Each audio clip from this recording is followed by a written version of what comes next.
마지막 날입니다. 다 일어나서 이렇게 하시면 선자리에서 오늘은 이쪽이 1파트 한번 해볼게요. 1파트, 2파트 선생님까지 처음에 다 같이 부를게요. 시작.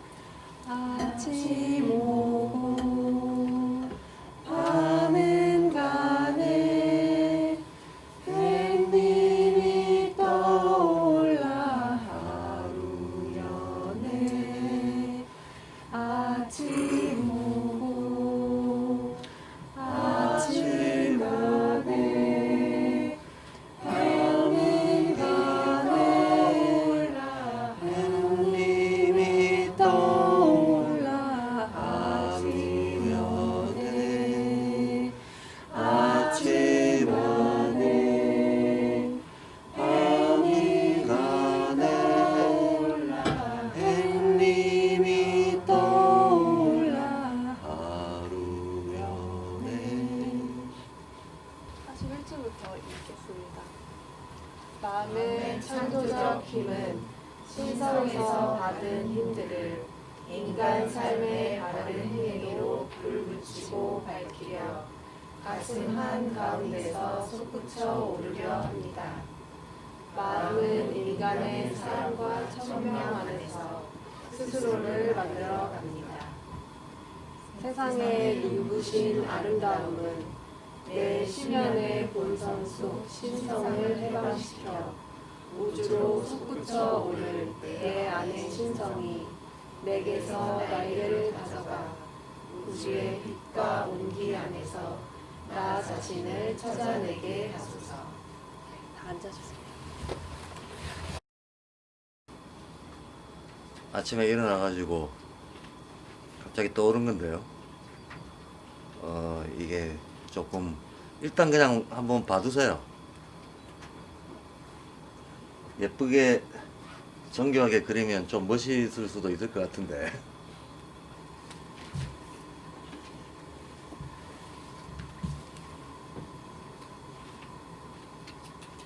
여기가 우리가 삶의 세계라고 부르는 데고 여기가 죽음의 세계라고 부르는 데입니다. 한마디로 연계죠. 여기는 현실이죠. 요 횡으로 되어 있는 이게 음적인 기운이고 종으로 되어 있는 이게 양적인 기운입니다. 그래서 현실에서는 음양의 운동 방식이 형상화시키자면 이런 식으로 구성이 되어 있습니다. 근데 연계에서는 딱 모든 것이 데칼코마니처럼 대칭으로 뒤집어진다고 생각하시면 돼요. 뒤집어지게 됩니다. 음양이 바뀌게 됩니다. 음양이 바뀌게 돼서 근데 연계에 대한 얘기까지는 사실 지금 우리가 뭐 얘기할 필요는 없고 우리는 그냥 현실계만 좀 알아도 될 것 같고 동양에서 주역이라고 하는 건 두 개의 궤도를 가지고 있는데 애초에 여기 원형이 만들어질 때 어떤 일이 일어나는지를 보여주고 있는 궤를 복귀팔괴라고 해요. 그게 실제로 시공간 속에 들어와서 사물을 변화시키는 상을 보여주고 있는 것을 문왕팔괴라고 해요. 그러면 현실계를 설명하는 주역은 현실계를 설명하는 일종의 변화 원리 코드 같은 건데 그게 두 개가 있잖아요. 그러면 연계를 설명하는 궤도 두 개가 있어야 되겠지. 현재까지 인류사에서 궤도가 나온 거는 그럼 총 4개의 궤도가 있어야 되는데 3개까지 나왔어요. 아직 1개가 덜 나왔습니다. 1개가 덜 나왔습니다. 그 첫 번째 궤도 복귀 궤도는 5000년 전에 나왔고 두 번째 궤도 문왕팔괴는 3000년 전에 나왔고 세 번째 궤도 정역팔괴는 19세기에 나왔습니다. 대략 2000년 내지 3000년 정도의 텀을 두고 궤도가 출현을 한 셈입니다. 그 궤도가 출현을 했다라고 하더라도 그 궤도를 인간의 문명적인 실용에다가 써먹을 수 있을 정도로 공유되고 퍼지는 데는 또 수세 개의 시간들이 각각 필요했었습니다. 그래서 근데 지금은 이제 문명의 발달 속도가 워낙 빨라지고 있는 때이기 때문에 머지않은 때 제4의 궤도가 나온다고 해도 별로 이상할 건 없는 상태라고 봅니다. 이거는 그냥 추상적인, 이게 바로 이미지네이션입니다. 지금 제가 세계 실상이 이렇게 구성이 되어 있습니다 라고 얘기했는데, 이게 무슨 의미를 가지고 있는지는 모르지만 하여튼 형상화된 거잖아요. 이런 걸 이미지네이션이라고 합니다. 즉 이게 슈타이너와 마나스의 능력이다라고 얘기했던 증명. 마나스는 세계를 형상적으로 인식한다. 형상적 인식이라고 했던, 그게 바로 이런 이해를 뜻하는 거예요. 세계가 굴러가고 있는 구조라고 하는, 구조 원리라고 하는 눈에 안 보이잖아요. 눈에 보이지 않는 어떤 구조 원리를 캐치해가지고 어떤 식으로든지 형상화해내는 거예요. 그러니까 팔괘 같은 것도 일종의 형상적 인식인 거예요. 이런 게 이제 형상적 인식이고, 내가 아침에 일어나서 문득 떠올랐다 라고 하는 이런 게 일종의 영감인 거예요. 그죠? 그런 걸 이제 계시라고도 얘기를 하고, 그런 거를 그 형상적인지 영감적이지, 오늘 이제 의지 9단계 다루게 되겠지만, 그 영감적 인식, 그거를 붓디라고 표현했던 겁니다. 그래서 보통 자기가 어떤 상태에 있으면 이제 뭐 어쩔 수 없이 번호를 매길 수밖에 없는데 1번부터 9번까지 있다. 그럼 내가 지금 4번에 있다. 그러면 5번은 언뜻 이해가 되고, 3번까지는 컨트롤이 되고, 4번은 현재 진행형이고, 이런 식으로 구성이 되게 돼 있어요. 그러면 예를 들면 어떤 사람이 마나스의 단계에 있다. 그럼 부티적인 경험을 언뜻 하지만 이걸 통제하지는 못해요. 의식적으로 체화해서 써먹지는 못해요. 그러나 이해는 해요. 그 밑에 단계는 아주 자유롭게 활용을 합니다. 그리고 자기 단계는 현재 진행형으로 무르익고 있는 중이고, 뭐 각 단계가 다 그런 식으로 아래 위에 관계를 가지고 있습니다. 아래 위에 관계를 가지고 있어서, 그래서 사실 소통이라고 하는 게 근본적으로 참 어려운 이유 중에 하나가, 어차피 인간의 의식의 발달과 성격 구성이 이렇게 돼 있기 때문에 윗단계에 있는 사람들은 아랫단계가 들여다 보이지만, 아랫단계에 있는 사람들은 윗단계가 한 단계만 넘어가도 이해가 안 되거든요. 한 단계만 넘어가도 이해가 안 나니까 흔히 시대를 앞서간 선구자들은 당대에서 이해 당연히 못 받게 되는 겁니다. 못 받게 되고 소수에 의해서만 이해를 받고, 그 다음에 그게 퍼져나가는 시간이 필요한 거죠. 그래서 우리가 솔직히 성인군자라고 얘기하는 사람들이 문명의 설계자들인데, 그들이 어떤 삶의 원칙, 지금 이 시대는 이런 삶의 규칙들이 필요하다라고 문명을 설계했을 때, 그 설계가 말 그대로 문명 속에 이제 삶의 양식으로 스며들기까지는, 뭐 우리가 성인군자라고 알고 있는 사람들 사실 같은 시대에 집중돼 있잖아요. 그래서 구스타프 융이 이상하다. 왜 동시에 비슷한 설계가 나왔는가? 동서양에서 아무런 교류도 없던 시절. 그 말은 인간의 의식 발달이라고 하는 게 각각의 감각지각이라고 하는 주관적이고 우연적인 것에 달려있는 것이 아니고 우주적 현상이라고 하는 것을 사실 보여주는 증거입니다. 우주적 현상이기 때문에 교류 없이, 경험적 교류 없이도 동서양에서 그거를 싱크로나이제이션이라고 하는, 한글로 뭐라 그러지? 예? 네, 그 동시성인데, 동일한 현상이 아무런 일정한 인과적 연결 없이 전혀 다른 시공간에, 그러니까 같은 시간 다른 공간에서 나타나는 거예요. 이런 걸 동시성이라고 합니다. 예, 근데 제가 지금 여기 한국 양평에서 떠돌고 있는데, 저와 비슷한 얘기를 아프리카 어딘가에서 누가 떠돌고 있는 사건이 생긴다는 거죠. 유흥은 그래서 문명 설계의 성인들이 같은 시대에 집중되어 있는 그 시대를 차축 시대라고 했고, 그들의 어떤 그 사상이 퍼져나가는 패턴도 거의 비슷합니다. 예를 들어 플라톤이 없으면 소크라테스가 없고, 맹자가 없으면 공자가 없고, 바울이 없으면 예수가 없고, 용수가 없으면 부처가 없는 식으로, 이제 원조가 있으면 중시조라고 할 수 있는 사람들이 있는데, 실은 중시조에 의해서 원조가 재조명되는 거예요.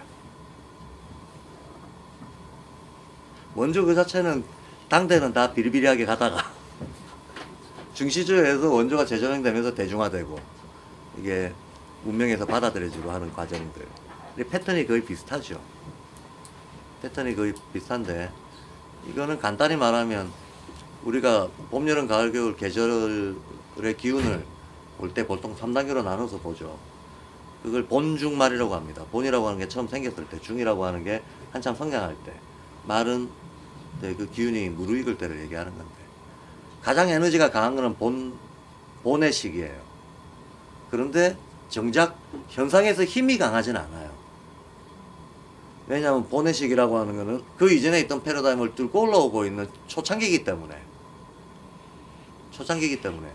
뚫고 올라오려면 그만큼 에너지가 써야 되기는 하지만 그 이전 패러다임이 두텁게 가로막고 있기 때문에 에너지가 아무리 세도 현상화되는 작용력은 약하다는 거죠.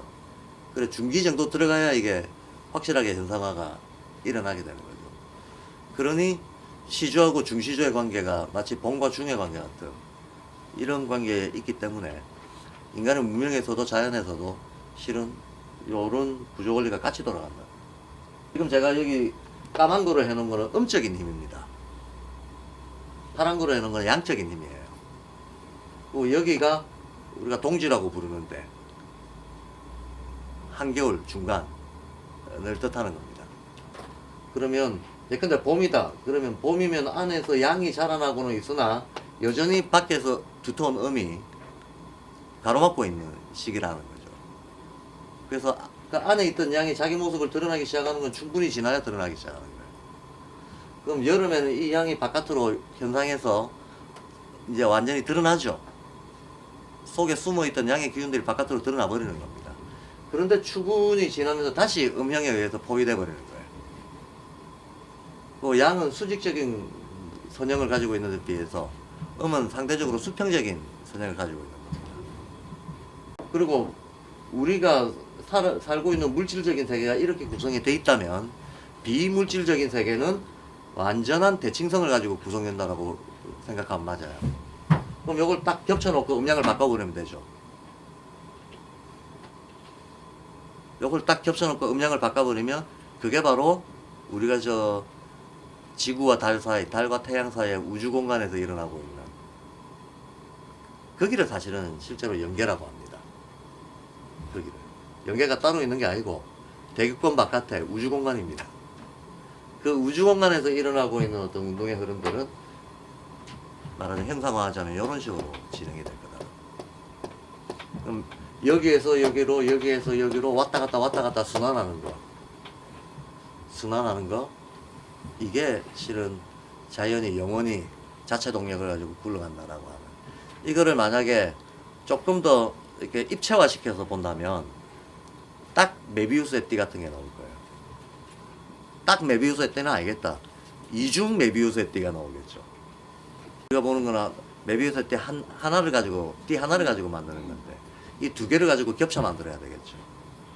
메비우스의 띠 두 개가 겹쳐져 있는 형상 이게 실은 우리가 우주라고 하는 것과 지금 여기 우리가 살고 있는 이 땅 그 다음에 현실과 연계라고 하는 거를 같이 봐줬을 때 나타나는 형상이 될 거다 라는 거.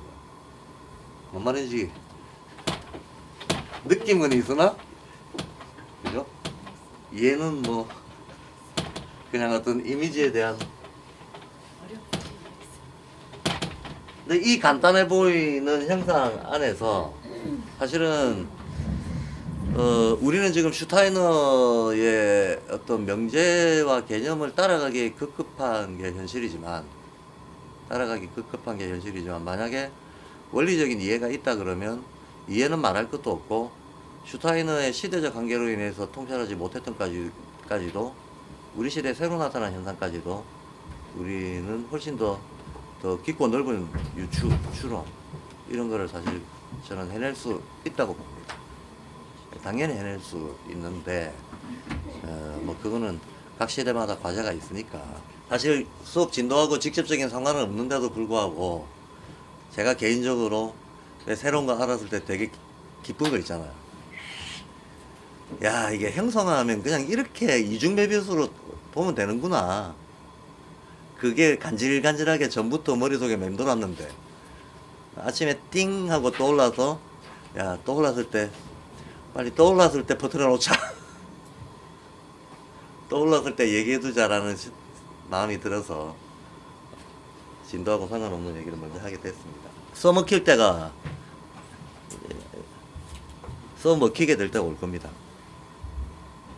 자, 네 번째 강의 들어갑니다. 네 번째 강의는 이제 거의 다 했습니다.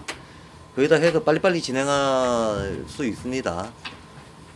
네 번째 강의 의지의 9단계, 감성교육과 의지교육이라고 되어 있습니다. 의지의 9단계, 의지의 9단계. 그러니까 의지가 말하자면 태극인 거죠. 동양의 태극인 거죠. 의지가 원형이고 원동력인 거죠. 그래서 의지가 뿅 하고 힘을 쏘면 얘가 어떤 일정한 시공간을 주르륵 통과하는데 통과할 때 주변의 조건에 따라 가지고 의지라고 하는 이놈의 상태가 변한다는 거죠. 그게 우리 현실에서는 9단계로 변한다는 겁니다. 횡으로 그리든 종으로 그리든 일단 사실 횡으로 그리든 종으로 그리든 시각이 한쪽이니까 참 이 착시 현상을 많이 일으키고 착각을 많이 일으킵니다. 실제로는 어떤 순환적인 원형으로 그려야 되는데 우리가 평면에다가 원안으로 그려놓고 뭐를 이해하기가 되게 힘들어요. 그 횡이나 종으로 그릴 수밖에 없는데 여기를 시작점으로 해서 여기를 끝점으로 해서 여기서 뿅 하고 방아쇠가 당겨집니다. 방아쇠가 당겨져서 쭉 통과하는 거죠. 여기는 탄생, 여기는 죽음. 그럼 횡으로 그려놓어도 마찬가지. 여기서 여기가 출생, 여기가 죽음. 이게 여기에서 시동이 딱 걸립니다. 요 시동을 거는 애가 의지라는 거죠. 그래서 얘가 이걸 쭉 통과하는 과정에서 통과하면서 그냥 통과하는 게 아니고 상태 변화를 계속 일으키고 상태 변화를 일으키면서 감각 지각에 의해 가지고 주어진 어떤 새로운 성질들이 덧붙여지는 거죠. 덧붙여져서 의지라는 놈을 A라고 칭한다면 A0부터 시작해가지고 A1, A2, A3 해가지고 A9까지 갑니다. A9까지 가서 요 죽음을 통과하고 다시 연계로 되돌아갔을 때는 연계에서 어떤 처리 과정이 일어나가지고 여기에서 요 1, 2, 3, 4하고 진행되는 동안에 덧붙여지는 힘들에 의해가지고 얘가 원래 A가 아니고 A-로 변형이 되는 거죠. A-로 변형이 돼서 또 다른 어떤 물질적 조건을 만나서 윤회를 했을 때는 A-로 시작을 하는 거죠. 그래서 A-1, A-2, A-3 이렇게 또 쭉 진행이 되어가는 겁니다.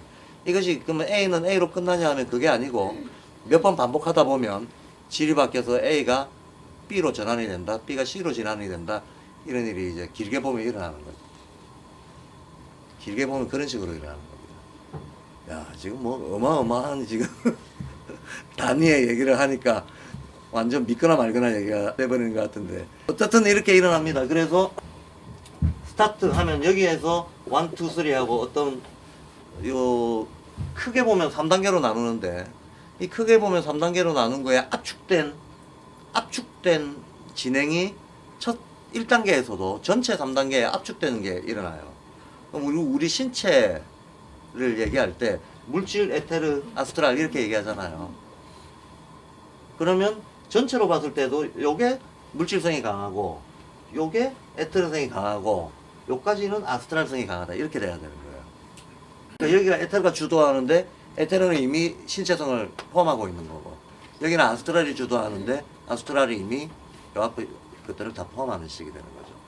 그러니까 전체의 상을 부분이 재현하는 겁니다. 그러니까 그런데 이렇게 재현하는 힘 자체가 있어야 되거든요. 이거를 자아라고 합니다. 자아. 그러니까 요건 구성요소고 자아라고 하는 건 배우에서 이 구성요소들을 종합하는 일종의 힘입니다. 그럼 얘는 어디서 왔냐? 얘는 이제 우주에서 왔다라고 보는 거죠. 우주의 영적인 힘이 인간한테 스며들어가지고 이런 운동을 하게끔 만들었다라고 보는 겁니다. 구성요소는 3개인데 이 3개를 조합하는 보이지 않는 힘까지 쳐서 4개라고 보는 거죠.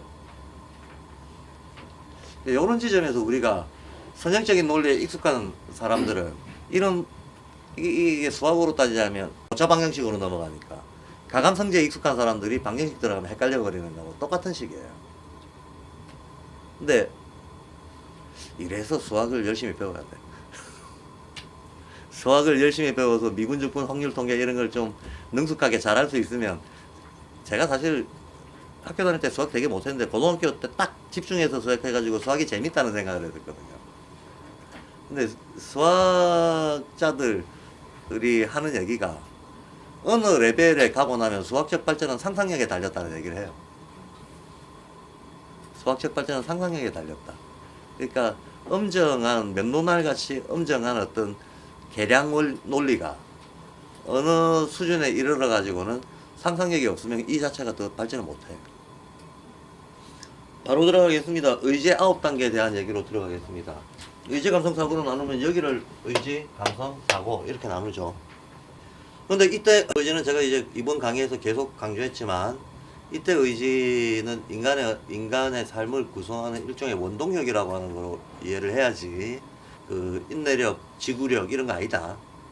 인내력, 지구력 그런 거 아니고, 결국은 우리의 삶이라고 하는 것은 타고난 까르마 유전자, 이 성향기질, 타고난 까르마 유전자, 성향기질로 나타나는 타고난 까르마 유전자가 어떤 삶의 시공간을 통과하면서 일으키는 변화의 스펙트럼이다.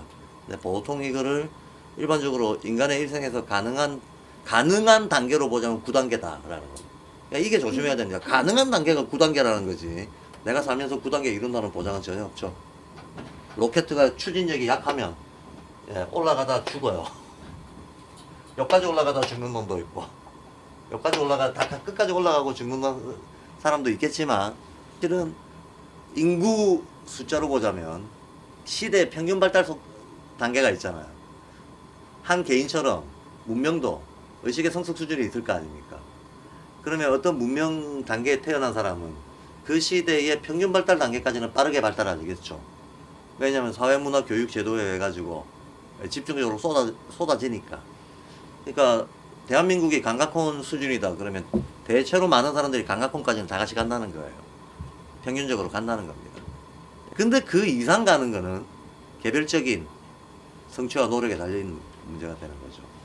그러면 그 인구 분포는 어떻게 되겠는가? 지금 이 4단계가 강가콘, 5단계가 오송원 이렇게 되어 있는데, 요 강가콘 여기가 현재 만약에 우리나라가 평균 수준이 강가콘이다 그러면 소수지만 4단계에 있는 사람들 중에서 5단계에 있는 거를 이해하고 언뜻 볼 수 있는 사람들이 있거든. 그러니까 4단계에 있으면 5단계가 꼭지점이에요. 그러면 인구 분포는 이렇게 되겠지. 인구 분포는 대체로 이렇게 되겠죠. 그러면 여기는 본능, 충동, 욕망 이런 거잖아요. 그 책을 제가 읽어왔다고 가정합니다. 이쪽은 본능, 충동, 욕망, 이쪽에 들어가서 동기라고 쓰여져 있죠. 이게 지금 영어를 직역해놔가지고 실제 그게 가지는 성질이 뭔가를 우리가 단어만 봐가지고는 모르게 지금 돼 있어요. 심지어 여기는 소망, 결심, 의도 그래놨잖아요.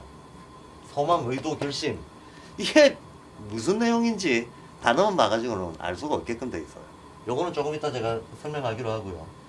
그래, 어쨌든 본능, 충동, 욕망이라고 써져 있는데, 요 단계에 있는 사람들의 삶을 끌고 가는 거는 본능, 충동, 욕망이다라고 슈타인은 얘기를 하고 있는데, 우리가 경험적으로 주변에서 본능, 충동, 욕망에서 한 발도 안 벗어나고 사는 사람들 얼마나 많이 봅니까?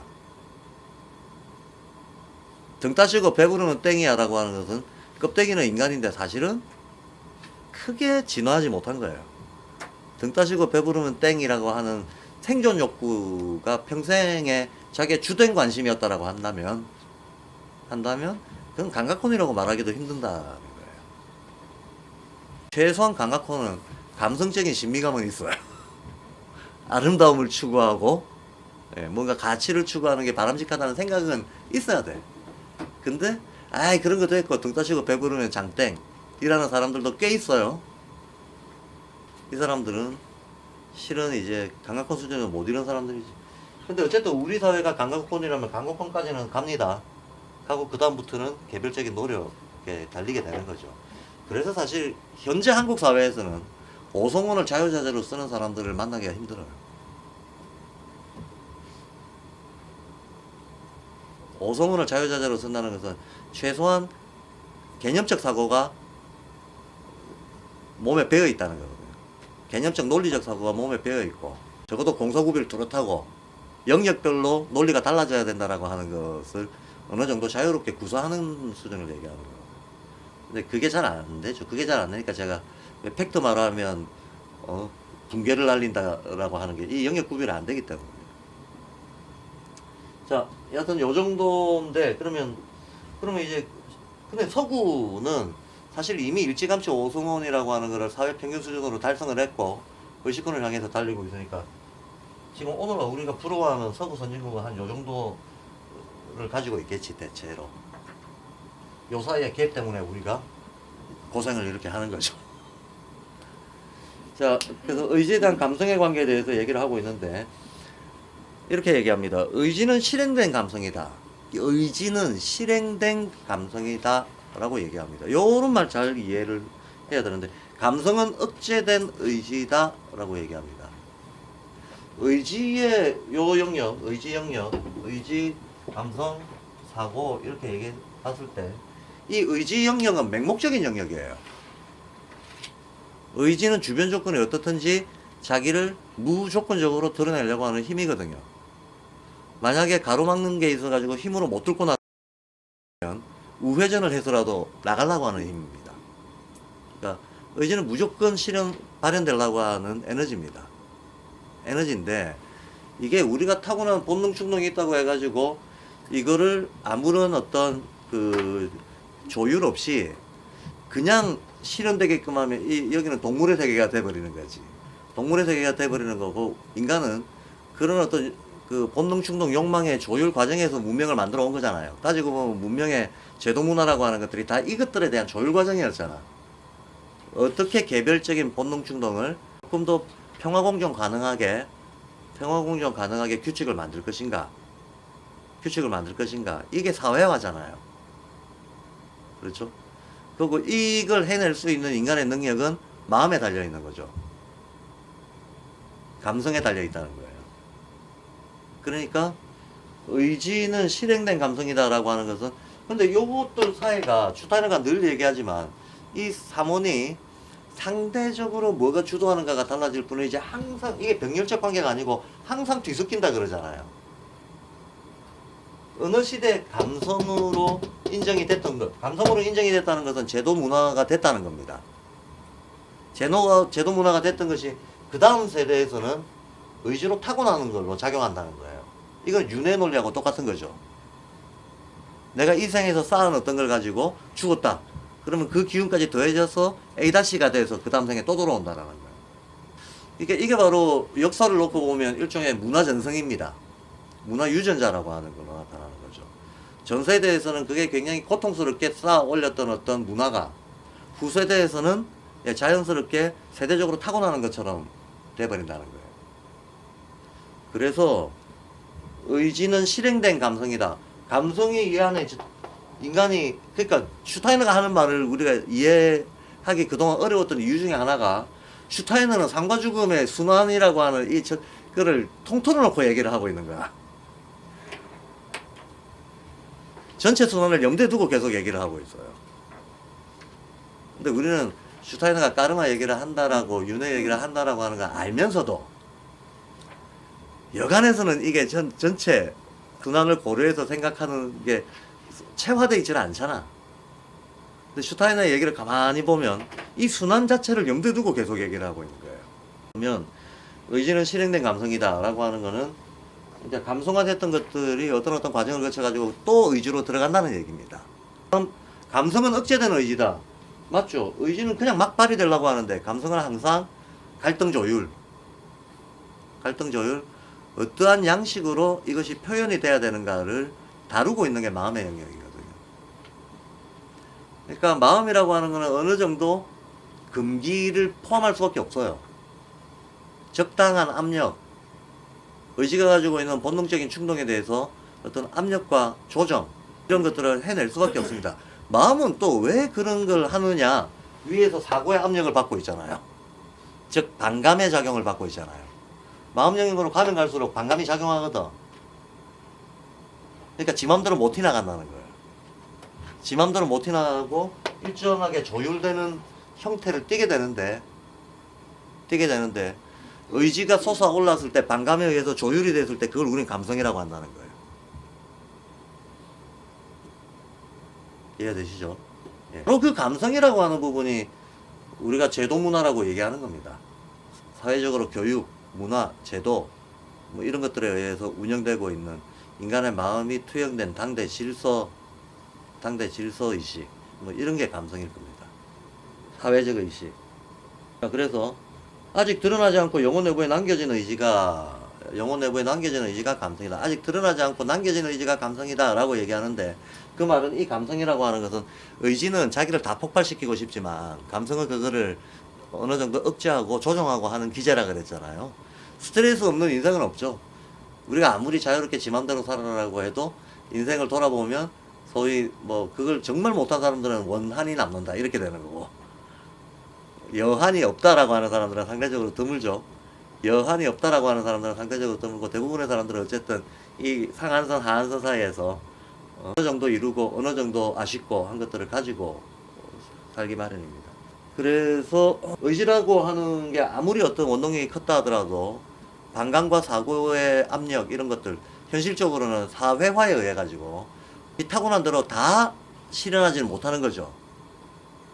100% 온전히 실현한다면 사람마다 다 깨달아야 되겠지. 근데 온전히 다 실현하지 못합니다. 온전히 다 실현하지 못하기 때문에 아직 드러나지 않고 영혼 내부에 남겨진 의지가 있다고 얘기하는 겁니다. 남겨진 의지가 있고 그것도 역시 감성 영역이다. 그러니까 이 안에서 많은 것들이 억압당하거나 소실되거나 약되거나 하는 일들이 일어난다는 거예요. 이 간단한 문장이 사실은 그런 의미를 담고 있습니다. 그러니까 지금 제가 설명한 대로 이해를 하려면 이게 전체 윤회에 대한 윤회를 염두에 두고 있지 않고는 이해가 잘 안 되는 부분인 거예요. 그 다음, 의지는 출생과 사망 사이에서 완전히 발달하지 않는다. 똑같은 얘기죠. 완전히 발달하지 않는다. 완전히 발달한다면 전부 깨닫는다.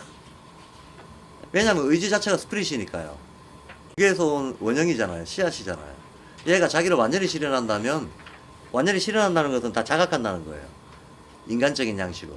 그럼 다 그게 바로 깨달음이지. 근데 의지가 그렇게 되지는 않는다.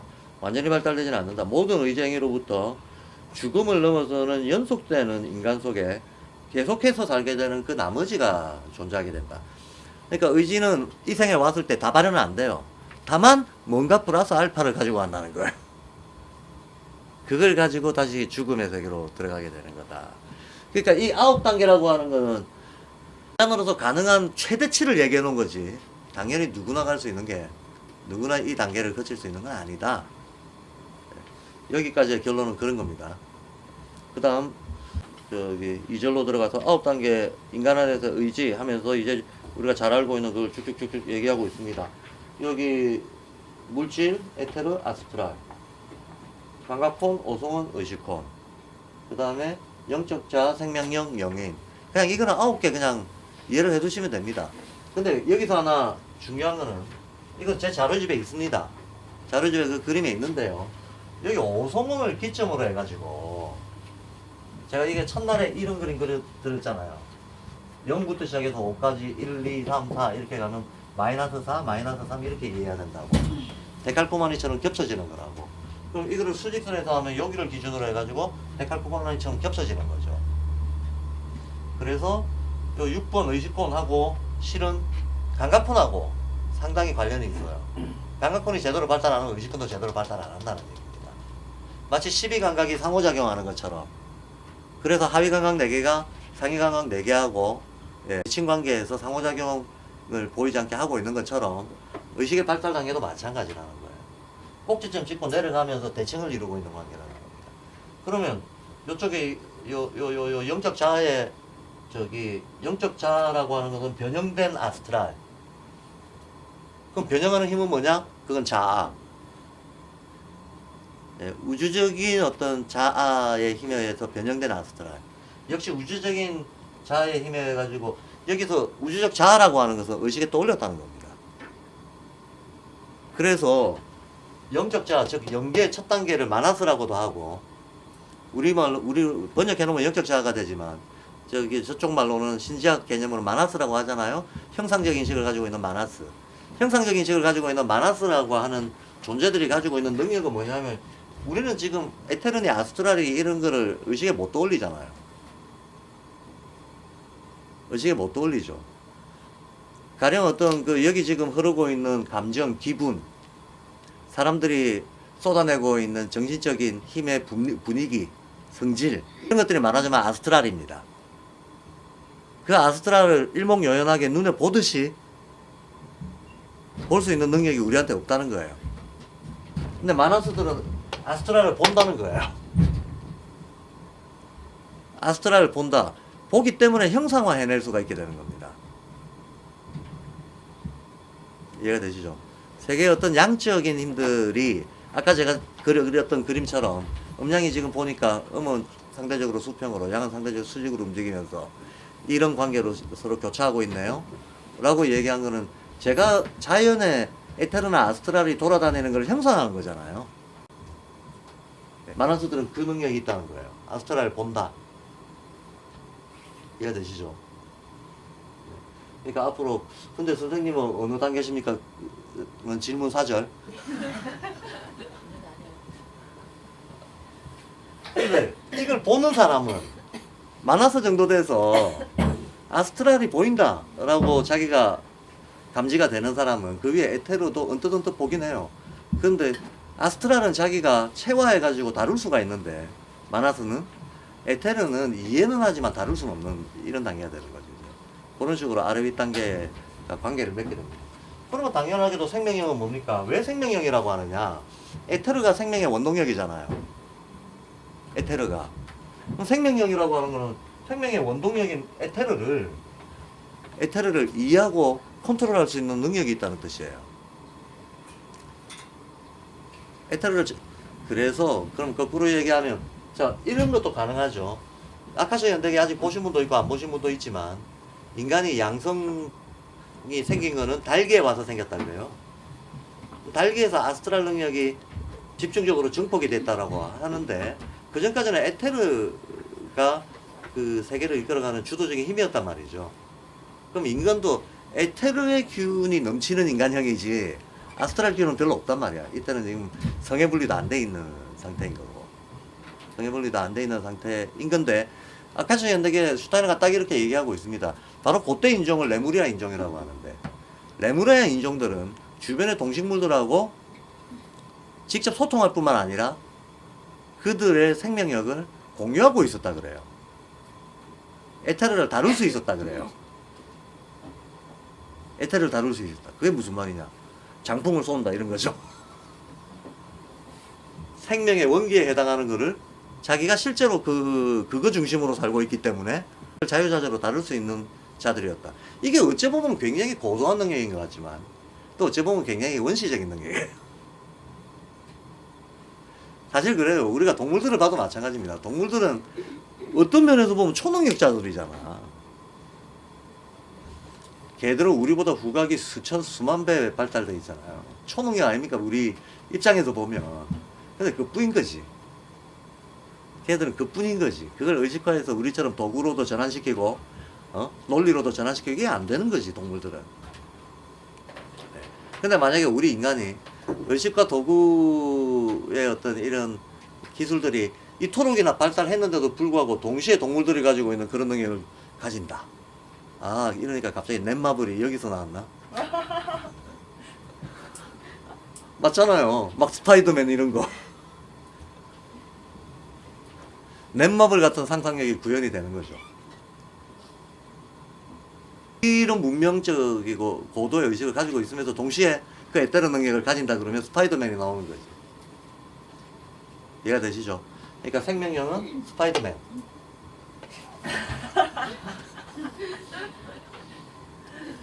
스파이더맨. 그러면 마나스는 관심법을 쓰는 사람. 뭐 그렇게 떠올리시면 그 비슷한 캐릭터다 라는 겁니다. 그러면 히어로 시리즈의 끝판왕은 물질을 창조한다 이렇게 되는 거죠. 그게 아트만이다. 물질을 창조한다. 근데 여기서 이제 오해하지 말아야 될 게 이 물질이 머티리얼 중에서도 고체 딱딱한 솔리드 머티리얼 이게 아니다라는 거예요. 원형 물질이라는 거예요. 태극 같은 거. 태극 같은 거. 이런 거를 창조해낼 수 있다. 어떻게 창조하냐? 사실은 오로지 기도 명상 이런 방식으로 창조하는 겁니다. 기도 명상만으로 현실에 영향을 미칠 수 있는 사람들이 있을까 없을까? 있어요.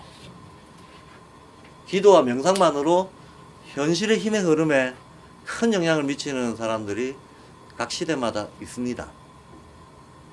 있습니다. 그런 사람들은 세속에 안 나와 있어요. 어디에 있느냐? 히말라야 꼭대기에 있습니다. 찾아가 보세요. 없으면 제가 100원 드릴게.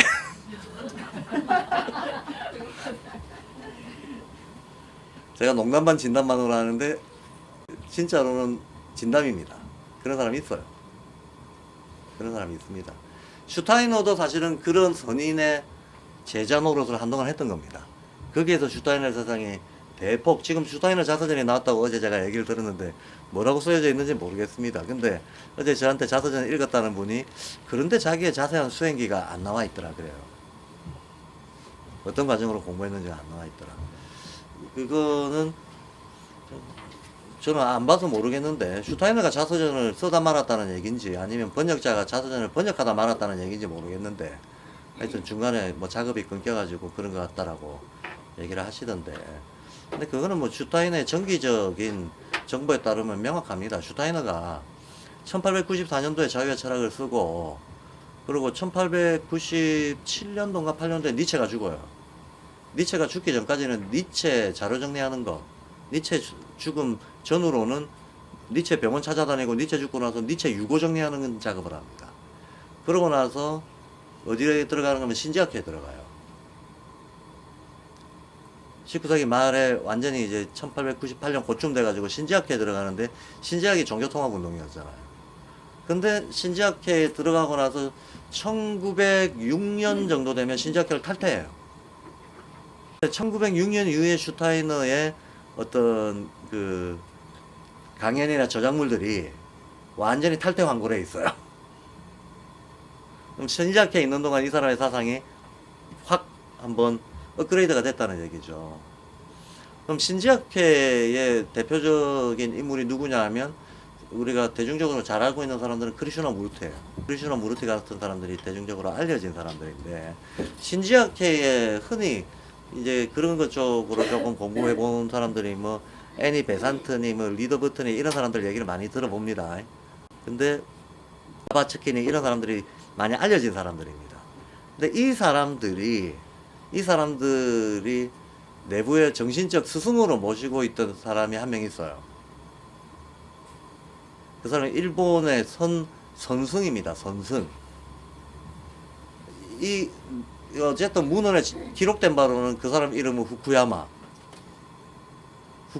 선사라는 사람이 신지학회 전체에 일종의 이제 숨은 정신적 스승 노릇을 하고 있는 사람인 거죠.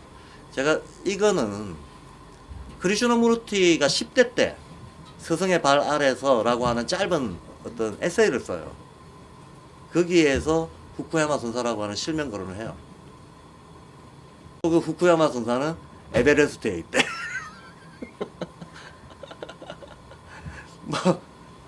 저는 크리슈나무르티가 거짓말했다고는 생각하지 않으므로 그리고 실제로 기도와 명상만으로 어떤 현실의 흐름을 영향을 준 사람들이 가끔 역사 속에서 현실의 모습을 드러낼 때가 있어요. 어떤 식으로든지 간에. 근데 우리가 이런 걸 무협지식으로 믿을 필요는 전혀 없고요. 무협지식으로 믿을 필요는 없습니다. 어떤 정신적인 것과 물질적인 것이 어떤 상호작용의 원리를 가지고 움직이는가를 이해만 하면 원리적으로 그런 존재가 있을 수밖에 없다고 생각하게 되는 거예요. 원리적으로 그런 존재가 있어야만 나머지 모든 것들의 현상이 설명이 된다라고 하는 생각을 할 수 있다는 거예요. 그러니까 지금 이 순간에도 어디선가 기도 명상만으로 인류에 영향을 미치는 존재들이 있겠죠. 있을 테고 인간계와 영계 사이를 왔다 갔다 하는 사람들도 있겠죠. 물론 이제 우리가 현실에서 그런 사람을 만난다 그러면 사기꾼일 가능성이 99.9% 이긴 하지만 집으로 떠들고 다니면서 그래서 내가 너한테 도를 가르쳐 줄 테니 돈 좀 내놔봐. 이러면 이거 영적 산업이라고 할 수 있는 걸 하는 사람들도 있잖아요. 막 몇 단계 몇 단계 몇 단계 몇 단계 저는 해가지고 뭐 이수할 때마다 돈 걷고 하는 거. 이거는 그거하고 아무 상관이 없겠지 당연히. 자 어쨌든 이렇게 해서 9단계는 그냥 지나갑니다. 그럼 각 단계에서 이 그 각 단계를 움직이는 고유한 힘들이 있다라고 하는데 신체 단계를 움직이는 게 본능이라고 하죠. 에테르 단계를 움직이는 걸 충동이라고 하죠. 아스트랄 단계를 움직이는 걸 욕망이라고 얘기를 했습니다. 요건 따로 설명 필요 없죠. 그러면 요 그 다음 단계 마음이 들어왔을 때 이걸 자아체라고 일단 부르거든요. 자아체다. 그러니까 마음 영역이 있는 걸 이제 우리는 자아라고 하는 거죠. 감각지각의 영역이죠. 감각지각 마음 영역에 자기 주체성을 일종의 개인주의적 자각을 중심으로 움직이는 이 영역. 이 영역에 들어와 있는 걸 전부 동기라고 지금 얘기를 해놨는데 요때 동기는 결국은 아스트랄의 끝이 슈타이너는 3번 단계하고 4번 단계하고 나타날 때는 묶여가지고 같이 나타난다고 봐요. 그리고 마찬가지로 20번 단계하고 6번 단계하고 7번 단계도 나타날 때는 같이 나타난다고 봐요. 그러면 총 9개가 아니고 7개로 나타나는 거죠. 이 묶여서 같이 나타난다는 것은 구별할 수 없을 정도로 비슷하다는 얘기거든요. 감각권의 작용하고 아스트랄의 작용이 거의 비슷하다는 얘기예요. 의식권의 작용하고 마나스의 작용이 거의 비슷하다는 얘기입니다. 그래서 욕망을 어느 정도 정리하고 수행적인 삶을 사는 단계로 들어서면 보통 의식권적인 단계예요. 이 단계가. 그러면 내면의 어떤 이런저런 어떤 변화 과정들을 거쳐 부지불식간의 마나스적인 능력을 얻게 되는 거예요. 근데 바깥으로 드러나는 행위 양식은 둘이 비슷하다는 거예요. 이것도 바깥으로 드러나는 행위 양식은 비슷하다는 겁니다. 그래서 총 7단계가 되는데 그러면 여기서 슈타이너가 보편인지학 이 책에서 지금 여기 동기하고 퉁치고 넘어가는 부분들은 결국은 아스트라를 움직이는 게 욕망이잖아. 그러니까 욕망의 스펙트럼들이에요. 욕망의 스펙트럼들입니다. 그럼 이 욕망의 스펙트럼이라고 얘기할 수 있는 거는 뭐 수많은 어떤 그 심리학이나 기존의 학문들 중에서는 여러 가지로 제시가 돼 있잖아요. 뭐 메슬로 욕구 발달 5단계 이런 것도 있고 심리학자도 많잖아요. 심층 심리학, 초월 심리학, 뭐 분파도 많고 자기 분파마다 이런 단계 제시들을 하면서 개념화 시켜 놓은 것들이 많이 있잖아요. 제가 저한테 별로 필요 없는 거는 자꾸 까먹는 현상이 생겼거든요. 한 10년 전부터. 그러니까 과거에 꽤 많은 책을 읽었는데 생각나는 게 없네. 뭘 이렇게 인용을 하려면 정확하게 안 떠올라. 그런 애가 있었다 뭐 그 정도. 이름도 희한한 애들이 많이 있었는데 그래 어쨌든 이제 그러니까 이거가 이 욕망의 스펙트럼이 어떤 거냐라고 하는 거를 개념적으로 이해하는 거는 그거는 뭐 학파마다 조금씩 다르니까 그거를 낱말을 익힐 필요는 없고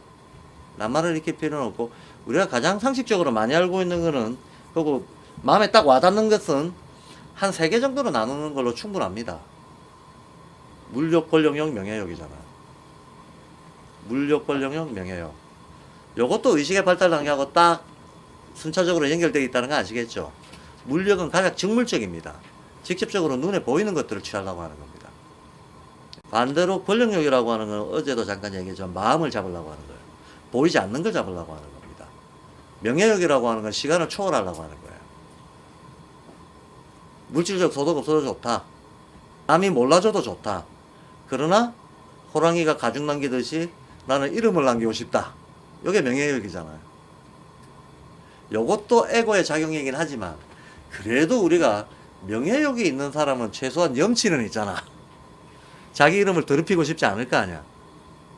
그러니까 명예욕은 어찌 보면 인간이 욕망이라고 할 수 있는 것 중에서는 제일 고상한 욕망이다. 고상한 욕망이다. 차라리 나는 지금 우리는 물욕의 어떤 쟁투 속에서 살고 있는 사회인데 그나마 사람들이 명예욕이라도 좀 있으면 세상이 훨씬 좋아질 거라고 봐요. 자, 여기서 이제 슈타이너가 동기라고 했던 건 그것들입니다. 그럼 여기까지는 요 9단계 중에서 요 마음에 해당하는 영역에서 요 책에 몇 페이지에 나와 있는가 하면 그게 107페이지. 107페이지에 이렇게 나와 있잖아요. 107페이지에 나와 있는 이 내용 지금 설명하고 있는 겁니다. 이 내용 설명하고 있는데 아래 6개 지금 다 설명했습니다. 그럼 위에 3개만 얘기할게요. 이게 워낙에 한국어로 번역해 놓은 이 낱말을 보고는 알 수 없는 거라서 좀 설명을 해야 되겠다 싶어요. 이건 제가 다른 강의 자료에서도 사실 반복적으로 여러 번 설명했던 건데요. 나가면 우회전을 해서라도 나가려고 하는 힘입니다.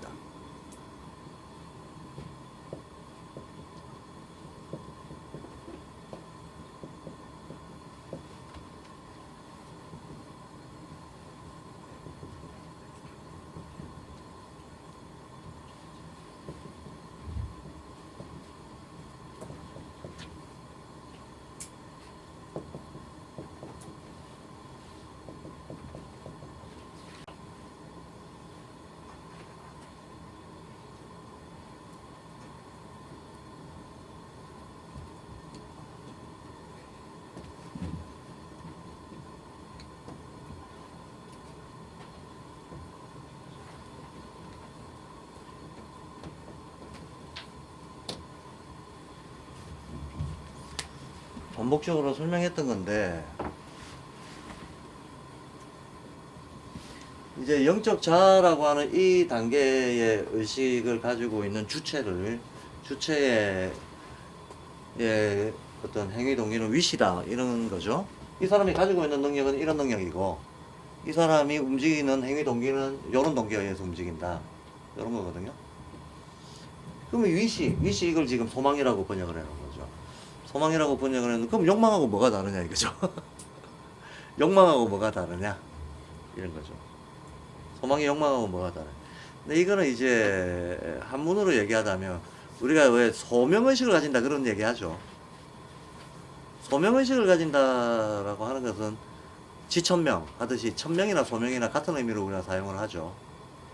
근데 천명이다 소명이다 이것이 나의 소명이다 라고 얘기를 할 때에는 그게 자기의 사심과 욕망은 별로 없잖아요.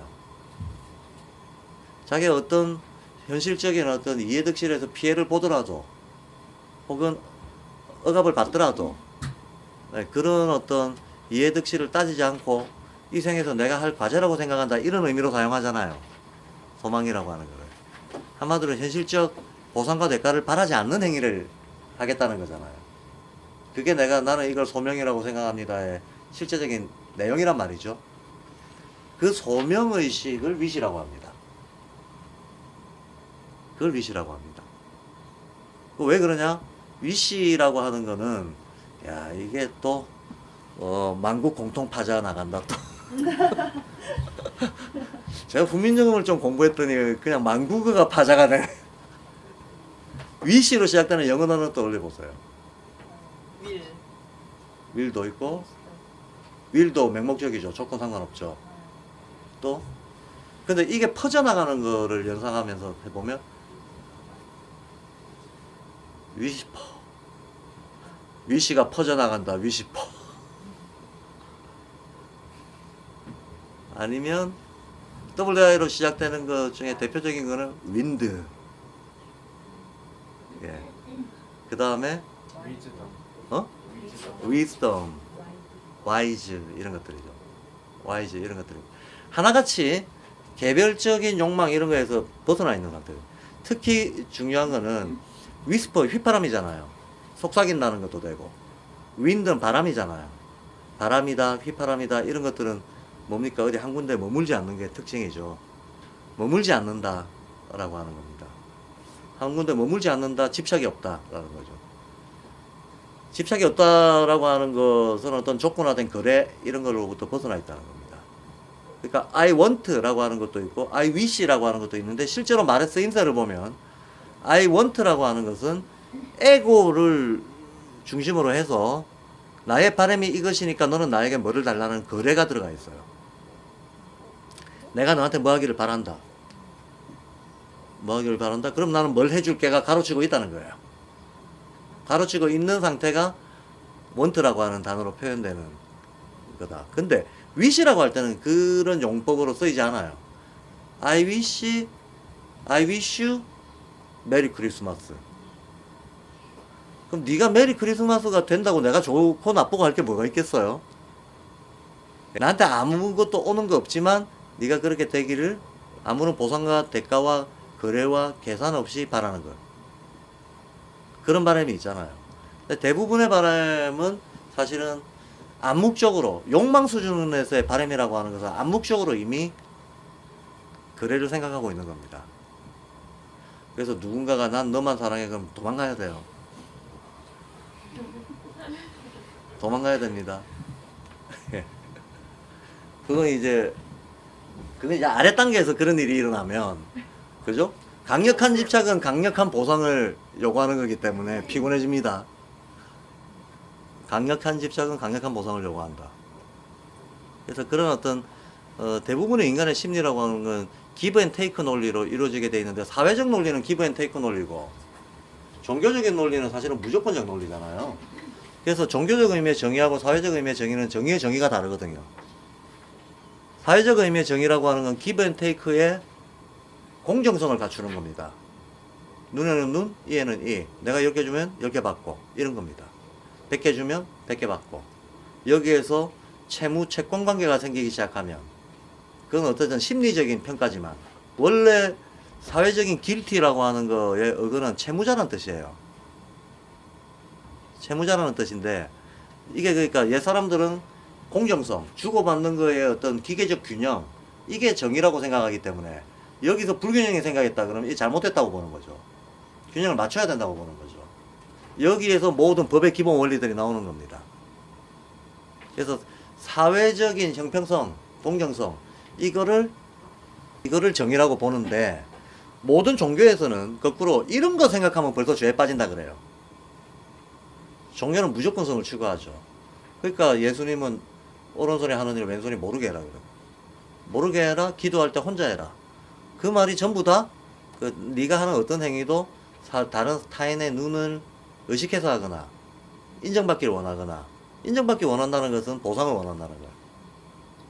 그러면 벌써 하나님은 그런 거 싫어한다 라고 얘기하잖아요. 그래서 회당 앞에 나가서 공개적으로 기도하고 남들에게 칭찬받는 사람은 이미 그가 받을 보상을 다 받았다. 그런 놈은 하느님이 별로 기뻐하는 자가 아니다 라고 얘기합니다. 그러니까 유교에서도 신독이란 말이 있어요. 홀로 있을 때 경건해라 라는 겁니다.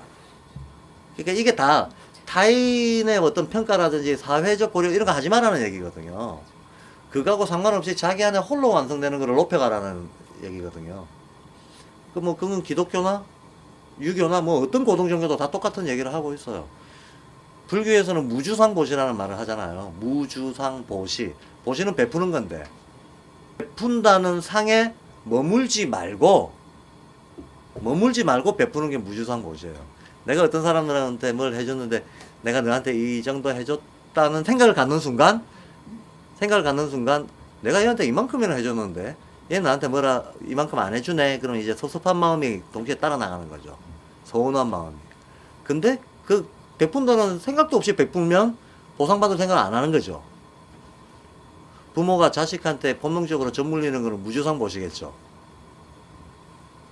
그러니까 보시가 보시다우려면 무주상 보시라 해야지, 이 보시라고 하는 걸 의식하는 순간, 기브 앤 테이크를 의식하는 순간 이건 막 간다. 종교적인 의미에서 막 간다. 거래가 된다. 라는 거예요. 근데 이거 뭐 일반적으로 다 모든 고등종교들 한 목소리로 얘기하고 있는 게 바로 이 대목입니다. 거래가 아닌, 주고받기가 아닌 어떤 그 자체로 자기 완전성과 경건성을 가진 행위에 이를 것을 요구합니다. 그러니 그게 생략된 바램, 거래가 생략된 바램, 그거 위시라는 거예요. 그래서 마나스 정도 되는 사람들이 인류 평화를 기원할 때, 인류가 평화로워진다고 나한테 득될 게 뭐가 있냐? 아래 땅에 있는 사람들은 그런 생각하겠지. 근데 어떤 사람들은 예나 지금이나 골방에서 한겨레 신문을 보면서 세상을 한탄하고 이런 사람들 있잖아요. 쓸데없이 세계 평화를 기원하면서 막 혼자 안타까워하고 이런 사람들. 또 세계 평화가 된다고 지한테 그러면 이제 부모가 야 너 백수나 탈출해라, 장가나가라 뭐. 제가 이 대사가 저절로 나오는 이유는 주변에서 많이 봤기 때문이지 뭐. 근데 그런 자기 어떤 에고의 거래 의식 없이 어떤 순수한 바람이 일어날 때 그걸 위시라고 한다. 근데 그것도 그 사람을 움직이는 강력한 동기가 된다는 거예요. 아무 득될 거 없는 것 같지만 그 안에 사람들이 볼 때는, 욕망의 주체들이 보기에는 이해가 안 되는 거지. 쟤는 무슨 계산으로 저렇게 움직일까? 라고 자꾸 굴리게 되지만 사실은 이 사람은 그 계산 없이 움직이는데. 그런 문제. 이제 그런 걸 위시라고 한다. 그 다음 인텐션은 뭐냐? 이거를 지금 의도라고 해놨잖아요. 근데 우리가 일상에서 야, 너 무슨 의도냐? 그럼 되게 나쁜 의감이거든. 저 새끼는 의도가 있다. 이러면 나쁜 의감이에요. 저 새끼 있잖아요. 저 새끼가. 아, 제가, 아이고, 죄송합니다. 편집 부탁드리겠습니다. 의도가 있다. 이런 말은 좋은 의감으로 쓰지 않습니다. 근데 이거를 번역을 이렇게 직역을 해놔버리니까 자꾸 이제 의미 왜곡이 돼버리는데, 그냥 영어로 보자면 in, 안으로 들어가는 거죠. tense, 팽팽하게 마치 활시위가 물리듯이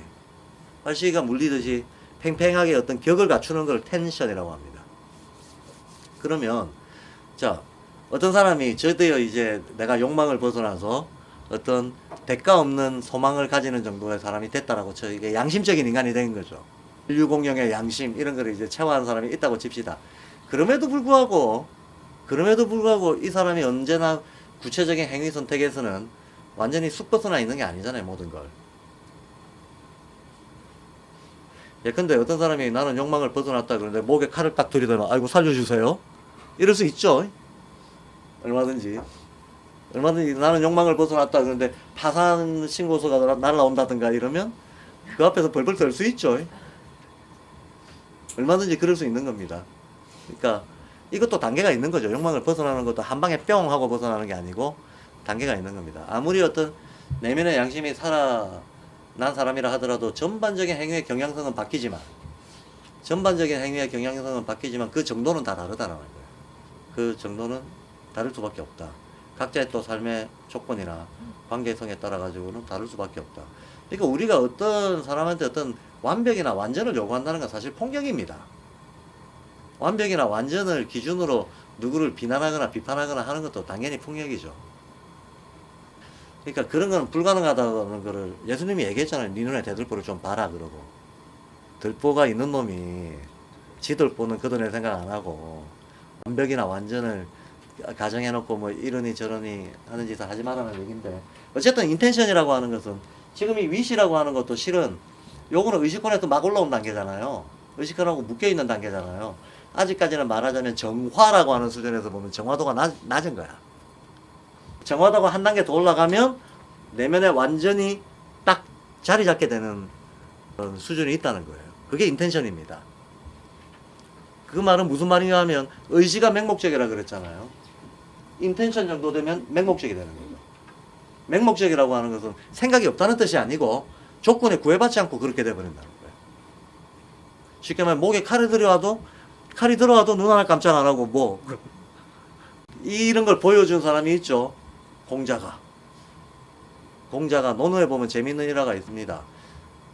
그 자공이 뛰어들어가지고 공자가 주유천하 13년 말이 멋있지 사실은 산같이 개소리 들으면서 쫓겨다녔던 거잖아요. 노나라에서 쿠데타 일으켰다가 실패해가지고 공자가 삼공을 멸해야 된다 그러고 막 군사 행동을 일으켰다가 실패했잖아. 그래서 노나라에서 쫓겨나가지고 막 떠돌아다니는데, 나를 필요로 하는 군주를 찾으러 떠돌아다니는데, 그때 당시에 춘추전국시대 군주들이 공자 아래 뛰어난 제자들도 많고 공자가 뛰어나다는 얘기는 많이 들었지만 얘가 쿠데타 전력이 있단 말이야. 그러니까 얘를 어떤 대공으로 받아들이면, 얘를 채용을 하면 얘가 또 쿠데타 일으키겠다는 두려움들을 다 가지고 있었다고. 그러니까 공자의 제자들은 채용해도 공자는 채용 안 했어요. 그래서 자공이 대부가 돼가지고 공자를 먹여 살렸잖아요. 사람들이 군주들이 공자는 멀리해. 대신에 공자가 키운 제자 중에 유능한 애들을 데려가. 요런 식의 이 공자가 노나라를 떠난 이유는 계속 죽을 때까지 이랬단 말이죠. 죽을 때까지 이랬는데, 근데 또 이제 그 공자도 사람이 보시면 알겠지만 공자가 온화한 성품이 절대 아니거든요. 온화한 성품이 아니고 말도 되게 재수없게 하고, 예. 일상생활 규범도 우리가 알고 있는 것처럼 막 탁 격식 갖추고 얌전하고 그럴 것 같죠? 실제 행실을 보면 술이 없으면 밥을 안 먹었다. 고기가 없어도 밥을 안 먹었다. 술이나 고기가 떨어지면 그 어려운 시절에도 제자들을 막 갈궜다. 뭐 이런 게 논어에 보면 많이 나와요. 공자의 행실에 대해서. 그리고 어떤 군주가 자기한테 선물을 2번 보냈더니 군자를 모욕하는구나. 왜냐하면 3번 보냈어요. 선물을 3번 보냈더니 군자를 모욕한다 그랬는데, 한 번 보내면 나 왔다고 인사치레 서로 하는 거야. 괜찮지. 2번 보내면 나한테 선물을 자꾸 보내는 것은 지한테 와서 고개를 숙이라는 얘기 아니냐. 어차피 나는 지금 가난해서 답례를 할 입장도 못 되는데 나한테 선물 자꾸 보내면 나보고 와서 고개 숙이라는 얘기 하는 거니까, 나쁜 놈의 새끼, 나 이 나라에 안 있어. 그러면서 가버려요. 성질 더럽죠. 성깔이 이랬던 사람입니다. 아주 꼿꼿하고 진짜 목에 칼이 들어와도 내 할 말 한다. 근데 보통 사람들은 목에 칼이 들어와도 내 할 말 한다 그러지만, 진짜 칼 들어오면 당장 꼬리 내리거든요. 근데 공자 인생에 진짜 칼 들어온 상황이 있었던 거야. 자공이 한테 막 쫓아 들어와가지고, 공자가 이렇게 적이 많다 보니까, 그리고 실제로 적들이 군주들이에요. 그러니까 자객을 보내. 군사를 보내든지. 그래서 공자 잡아 죽이려고 제나라 왕이 한 번은 군사를 보내가지고 자공이 이제 큰일 난 거죠. 지금 우리 요 컨테이너에 있는데 저기 그 순돌에 있는 견사 앞에 군사가 도착한 거야. 지금 거리에 이렇게. 그래서 막 급하게 뛰어들어와가지고 제자가 선생님, 지금 제나라 군사가 지금 잡으러 왔습니다. 빨리 요 창으로 튀세요. 요 상황이었는데 또 공자가 이제 그 꼿꼿한 성격대로도 한마디 합니다. 지들이 나를 어떻게 하겠느냐? 하늘이 나에게 내린 숙제가 아직 안 끝났는데, 하늘이 나에게 명한 게 아직 끝나지 않았는데 저들이 내 명을 어떻게 할 것이냐 하고, 모르죠. 혹시 가로치고 속마음을 에이 어차피 죽을 거 누추한 모습 보이지 말자 그랬을 수도 있을 거라고 생각은 들어요. 근데 만약에 그게 진심이었다면, 쉽게 말해 목에 칼이 들어와도 전혀 흔들림 없는 수준을 보여준 거예요. 마음에 1점 동요가 없는 어떤 수준을 보여준 거예요. 생명의 생사라고 하는 것을 초월한 태도, 이런 걸 보여준 거죠. 그 수준이 요 수준이라는 겁니다. 이게 완전히 내 안에 들어와 가지고, 내가 일생에서 이런 수행적인 의식적 자각이 완전히 내 안에 들어와 가지고 제2의 천성이 된 것처럼 됐다는 거예요. 그러면 조건에 구애받지 않는 이게 나간다는 거죠. 근데 참 재미있습니다. 우리가 이를테면 생사를 초월한다라고 하는, 생사를 초월한다라고 하는 정도의 의식을 정말로 체화해버리면 자기가 초월한 것만 보이게 돼 있어요. 생사를 초월해야 생명의 원리 이런 것들이 보인다는 거야. 욕망을 초월해야 마음이 움직이는 게 보인다는 거예요. 이 초월한다는 건 거리두기잖아요. 거리가 생겨야 보이는 거죠. 거리가 생기지 않으면, 시각에 거리가 생기지 않으면, 대상화가 되지 않으면 안 보이는 거죠. 그러니까 기억력, 대상화 능력, 이런 게 사실 신성에 이르는, 의식 발달에 이르는 핵심이라고 계속 반복되고 있잖아요. 그러니까 생사 초월한 사람들은 드디어 생명력 이런 걸 가지는 겁니다. 생명의 원리 이런 거에 대해서 체화되고 스스로 쓸 수도 있는 능력까지 이르게 된다는 겁니다. 자, 요거는 그런 내용입니다. 그러니까 위시는 대가 없는 바램, 그 다음에 인텐션은 실은 체화된 어떤 소명의식 이런 겁니다. 근데 그거를 소망, 의도 이래 놓으니 참, 의도라는 낱말에서 그거를 제가 지금 설명하는 걸 추론해내기는 쉽지가 않죠. 쉽지가 않죠. 그래서 만약에 역자가 이해가 있었다면 역주를 달았어야 됐겠죠. 이게 그런 거다. 근데 그런 역주 없는 번역서를 우리가 보다 보니까 어려운 책이 됐습니다. 요거는 뭐 사실 설명은 생략하겠습니다. 요거는 뜻한 대로 이루어진다는 수준입니다. 뜻한 대로 이루어진다. 근데 이거 한번 생각해 보세요. 뜻한 대로 이루어지는 수준에 가 있는 사람이 저기 에고적인 욕망이나 개별적인 바램이나 욕심이나 이런 게 있냐 하는 거예요. 없죠, 전혀. 전혀 없는 상태입니다. 그럼 이 사람은 우주자연의 어떤 우주자연의 질서에 의해 가지고 행해지는 많은 일들 하고 자기 자신하고 합일이 돼 있는 상태잖아요. 그러니까 이 사람은 이 합일된 상태에서의 바람 말고 별도의 개체적 바람은 없는 거예요. 개체적 바람이 없는 거니까 이 사람이 바라는 거는 될 일만 바래. 그렇게 될 수밖에 없는 필연적인 것들만이 이런 인간으로 있다면, 인간으로 존재한다면 이 존재의 바람은 사실은 신이 바랄 만한 걸 지가 바라는 이런 수준인 거죠. 근데 신이 바랄 만한 것만을 바라는 사람이 있다면 그 사람 바람은 바람대로 다 이루어질 거 아니야. 그 사람은 이렇고 저렇고 어떤 상황을 결정짓는 사람이 될 거 아니야. 이 사람이 바라고 이 사람이 판단하는 게 곧바로 자연의 질서, 신의 의지 이런 것들이 드러나는 방식이 될 거 아니에요. 그러니까 이 보호 상태를 레졸루션 혹은 디터미네이션이라고 해요. 이 사람의 바람이 세상의 어떤 흐름들을 결정한다. 근데 주어 수로 관계를 잘 생각해야 됩니다. 요쯤 되면 주어가 없어집니다. 주어가 없어진다. 주어가 없어진다는 것은 전혀 우리가 상상할 수 있는 개별적 바람의 색깔이 전혀 없다는 거예요. 개별적 바람의 색깔이 전혀 없는 이런 신적인 바람은 그 자체가 세상을 결정하는 거죠. 그런 의미에서 디터미네이션이라고 하는 겁니다. 근데 이거를 결심이라고 번역을 했단 말이야. 근데 우리가 보통 결심 그러면 내가 재수생인데 삼수는 안 하기로 결심했어. 이런 결심을 보통 결심이라고 하니 우리의 일상어감과 이 인지학의 용어, 슈타이너가 썼던 용어 사이에 갭이 얼마나 크냐. 자, 그러면 이제 9단계에 대해서 설명 다 했습니다. 그죠? 9단계 설명 끝났습니다. 4강까지 끝났습니다. 그래서 이렇게 9단계가 이런 내용으로 발달 전개가 된다. 는 걸 우리가 인정한다면 아래와 같은 생각을 할 수 있다. 심리학이 찾고 있는 제2의 인간의 무의식적인 의지, 이거는 이제 일반적인 심리학은 의식 무의식으로 나눠놓고 그 무의식에 대해서는 아무런 묘사를 못 하잖아요. 특히 프로이드 같은 경우에는 뭐 성적 의박이 리비도로 전환해서 뭐가 어떻다 그러는데 대단히 무지한, 슈타이너가 볼 때는 무지한 발상이거든요. 인간의 마음이 어디서 생기는지도 모르고 우주자연과 어떤 연관을 맺는지도 모르고 기원을 전혀 스타트 지점, 기원을 설명하지 못하면서 엉뚱한 상상적 가정을 가지고 인간 심리를 추적하고 제2의 인간, 상상된 어떤 가정적 무의식 이런 것들을 가지고 얘기를 한단 말이죠. 그래서 그런 심리학이 찾는 그런 인간은 없다라는 얘기예요. 실제 우주적 실상은 지금 슈타이너가 자기가 전개한 이런 어떤 윤회적 과정에서 9단계로 실현되는 이 발달 단계가 실제다라고 얘기하는 거죠. 그 다음 무의식적 반복을 통한 감성교육.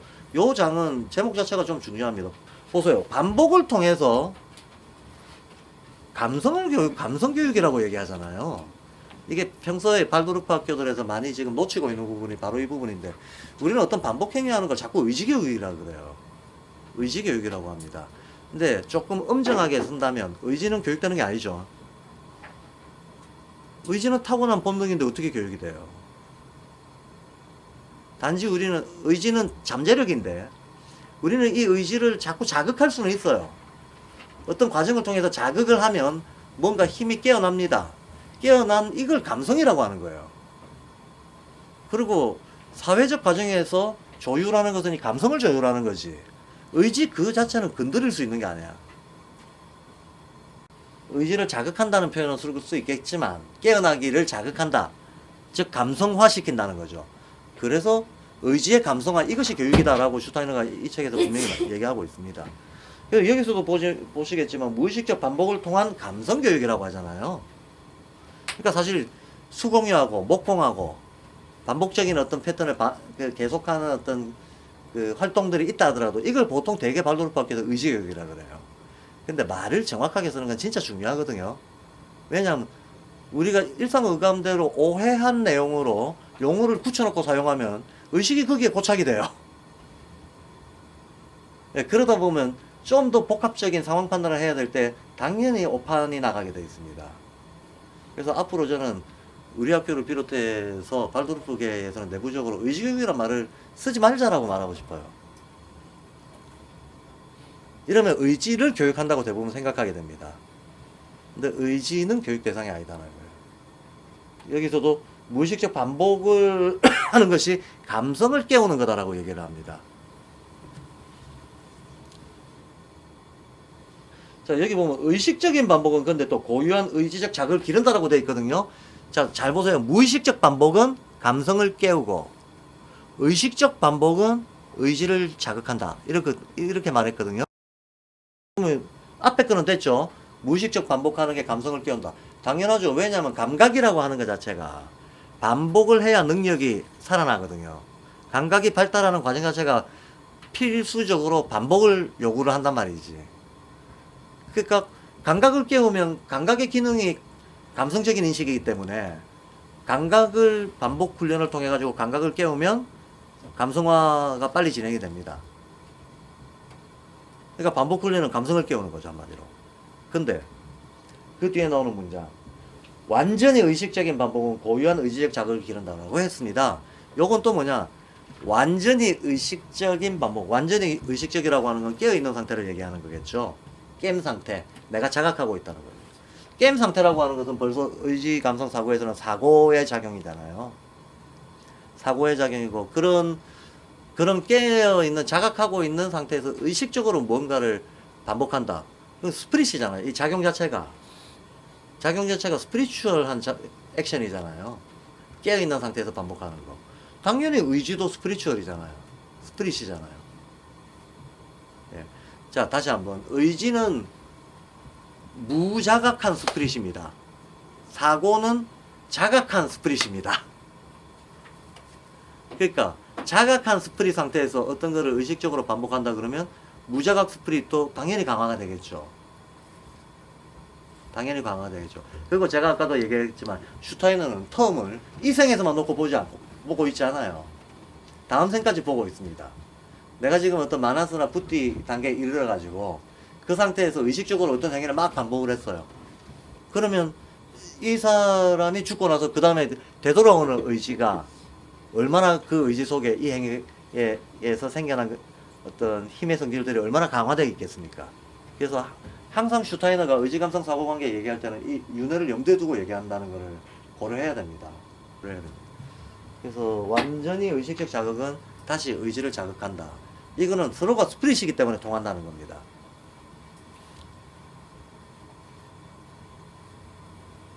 다음 넘어갑니다. 의식적 반복을 통한 결단력의 향상. 그래서 일상생활 속에서도 우리가 뭐 꼭 영적이 아니더라도 자기가 충분히 행위의 의미를 어떤 이해하고 자각하고 있는 것들을 반복하는 것은 알게 모르게 영성을 이렇게 훈련시킨다는 거예요. 단단하게 만든다는 겁니다. 그래서 예로 들고 있는 게 주기도문 반복하는 거 이런 걸 얘기하는 거예요. 이게 어떤 세련된 방법보다 낫다라고 얘기를 해요. 그래서 실제로 교육하는 데에서도 제가 1년 동안 해보니까 제가 1년 동안 우리 학교 선생님들하고 어쨌든 많은 공부 자리가 있었지 않겠습니까? 근데 되돌아보면 어떤 저를 포함해서 모두가 제일 큰 공부 자리는 아침 열기할 때 저거 맨날 외우거든요. 저게 이제 말하자면 양평자유학교의 주기도문인 거죠. 근데 아침마다 저거를 같이 암송을 하는데 은근히 저거 암송하는 게 어떤 구체적인 어떤 진도 나가는 공부 자료보다도 저는 효과가 컸더라고 봐요. 그런 거죠. 그런 효과를 얘기하는 거예요. 완전히 자기가 저 의미를 자각하고 있는 상태에서 그거를 반복하는 것은 신성을 강화시킨다는 거예요. 영성을 강화시킨다는 겁니다. 그럼 우선은 저 문장도 사실은 그냥 보면 그냥 뭐 사실 저 문장들을 봤을 때 사람들의 느낌은 제각각입니다. 자기 식으로 자기 수준대로 보는 거기 때문에 제각각인데 좋은 말 많이 써놨네 이렇게 볼 수도 있고 그럴듯하게 문장을 잘 만들었다고 보는 수도 있고 그런데 실은 제가 저 어떤 한 문장 한 문장이 우리한테 절실하고 필요한 과제다라고 생각해서 꽤 어떤 무엇을 우선순위의 과제로 설정해야 될 것인가에 대해서 고민하면서 작성된 문장이긴 하거든요. 근데 그 의미를 이해하고 있는 사람들은 저거를 반복해서 다시 떠올리고 할 때마다 쉽게 말하면 양평학교의 소명과 과제에 대해 가지고 안으로 쑥쑥 들어오는 거죠. 이게 어떤 세련된 그 훈련보다 낫다는 얘기예요. 그 다음 예술적 연습의 의지 형성에 미치는 영향. 자, 이런 대목입니다. 예술적 연습을 우리가 하는 건 두 가지 이유가 있는데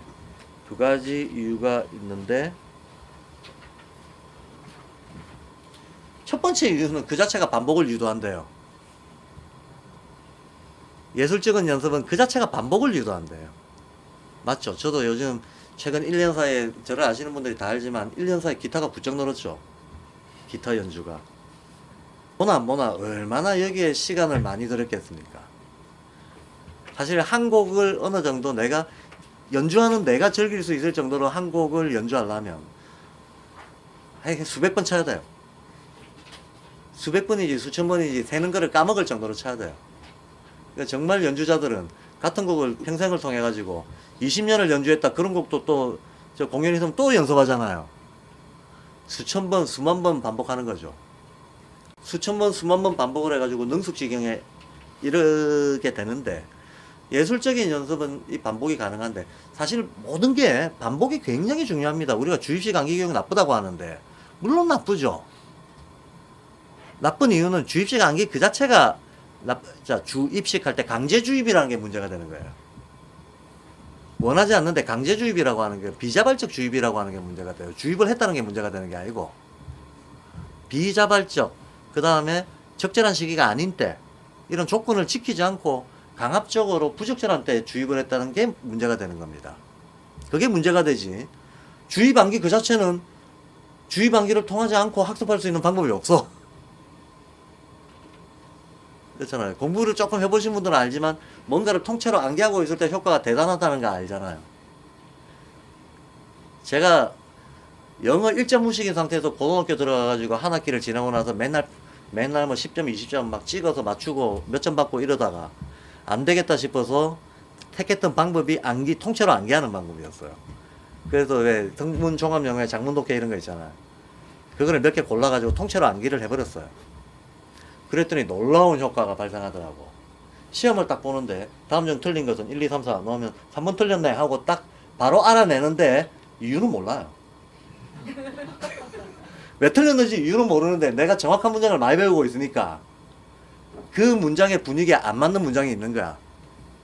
어순이라든가 이런 것들이. 이유는 몰라도 직관적으로 딱 나가는 거예요. 이거 틀렸다 하고. 이게 암기가 주는 어마어마한 효율입니다. 그리고 이유는 나중에 곰곰이 문법 공부하면서 보면, 아, 이랬던 거였구나. 나중에 알아도 돼요. 우리가 이론을 먼저 알고 행동하는 거 아니거든요. 자전거를 타거나 고기를 잡거나 뭐 이런 거 할 때, 달리기를 하거나, 육상 이론 얼마든지 많이 있겠지만 애들은 그 이론 하나도 몰라도 달려요, 그냥. 그렇잖아요. 이론 몰라도 자전거 타고 이론 몰라도 물고기 잡아요. 인간이 타고난 감각지각과 어떤 본능 이런 것들을 해가지고 신체 구조 이런 거에 의해서 주어지는 직관적인 능력이 있는 거죠. 그런 것들을 암기가 제2의 직관을 강화시켜주는 방식인 거거든. 암기를 해서 내가 구석구석 다 알고 있다. 이러면 이 자체만으로도 직관력이 올라간다는 거야. 그래서 남자들이 좋아하는 노래방 가사 1번 마이웨이. 마이웨이 웬만한 아재들은 다 18번 불러라 그러면 마이웨이 부르는 사람들 많잖아요. 마이웨이 가사들 중에서 어느 부분이 사람들한테 마음에 좀 와닿을까, 꽂힐까 보면 그 뭐 기본 가사는 그거잖아. 나는 최선을 다해서 내 인생을 살았다, 그거잖아요. 그러니까 내 인생을 최선을 다해서 살았다. 그러니까 뭐 결과가 어떻게 나오든 됐어, 뭐 이런 게 이제 가사의 주된 건데, 그거 보면 내가 알아야 할 코스를 수천 번 수만 번 샅샅이 내가 계속 할 수 있는 온 힘을 다해서 늘 점검했다라고 하는 가사가 나오잖아. 영어로 뭐라고 했는지 까먹었어요. 그런 가사가 있습니다. 가사 아시는 분들. 그겁니다. 그것도 반복하는 겁니다. 반복하고 암기하는 거예요. 반복하고 암기가 됐다는 거는요. 암기가 됐다는 것은 의식이 그걸 붙잡고 있다는 거잖아요. 메모리, 저장. 이게 확실하게 됐다는 거예요. 메모리 저장이 되면 몸으로 들어가잖아요. 몸으로 들어간다. 몸으로 들어가면 그때부터는 티 나오는 게 스피리추얼한 힘이 티 나온다는 거예요. 그래서 암기 그 자체는 굉장히 중요한데 암기나 반복은 모든 어떤 학습 발달 과정에서 대단히 중요한데 이게 잘 안 돼. 왜 잘 안 되느냐 하면 지겹거든. 이게 어렸을 때는 반복이 오히려 흥미로워요, 아이들이. 그러다가 어느 정도 감성 발달이 되기 시작하면 반복하는 거 싫어져. 새로운 게 좋아. 그런데 실제로 어쨌든 이게 메모리가 저장되려면 반복은 필요해. 그런데 반복의 핵심적인 약점은 지겨움이에요.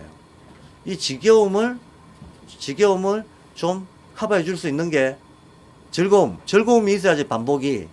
지겹지 않은 반복, 즐거운 반복. 이게 예술활동에서나 가능하다는 거야. 왜? 예술활동은 반복에 의해 가지고 자기 성취도가 스스로 느낄 수 있을 만큼 있잖아요. 기타를 10번, 같은 곡을 10번 했을 때하고 100번 했을 때하고 소리가 다르게 나고 자기가 즐길 수 있을 만큼 나온다는 거 하는 걸 알기 때문에 아이들이 중독적으로 쫓아 들어가는 거죠. 자, 성취도가 눈에 보이고 인간은 진화 본능이 있기 때문에 성취도가 눈에 보이면 쫓아갑니다. 그런 걸 잘 이용한 게 게임이잖아요. 게임은 단계별 성취도를 명확하게 해가지고 조금만 하면 요 단계 넘어갈 수 있게끔 해놓으니까 그 목표치를 따는 재미에 중독되게끔 되어 있는 거거든. 근데 마치 예술도 그런 성격을 가지고 있다는 예술활동들도. 그것이 그림이 됐던 조소가 됐던 음악이 됐던 예술적인 활동들도 그런 성격을 가지고 있다는 거예요. 이런 성격 때문에 인간이 말하자면 즐겁게 반복할 수 있다는 거야. 즐겁게 반복할 수 있다. 그래서 어차피 초반의 교육은, 초급 과정에서의 교육은 아이들의 감성을 키우는 거라고 그랬잖아요. 감성을 키우는 거는 감각을 키우는 거예요. 감각을 키우는 방식은 기본적으로 일단은 반복과 즐거움이라고 하는 두 가지 요소가 있어야 된다는 거예요. 반복과 즐거움. 그러니까 즐겁게 반복하는 거.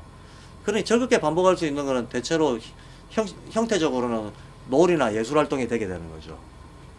그래서 학습을 하더라도 놀이와 예술활동을 통해서 학습하는 거, 이것이 너무나 당연한 거다라고 하는 발도르프 교육에 지금 누가 보더라도 겉에서 딱 보이잖아요. 놀이와 예술활동을 통한 그 초급 교육이라고 하는 거. 이게 갖고 있는 실제적인 인간에 대한 어떤 이해 바탕은 이런 이해를 깔고 있는 것이다. 까지가 4강에서 하고 있는 얘기입니다.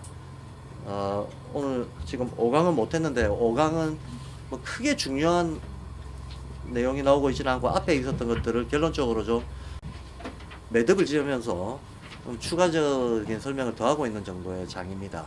지금은 조금 미뤄뒀다가 나중 오후 시간 활용해서 5강도 어쨌든 중요 내용들은 짚어서 마무리를 하도록 하겠습니다. 자, 10분 쉬고 좀 이따 보겠습니다.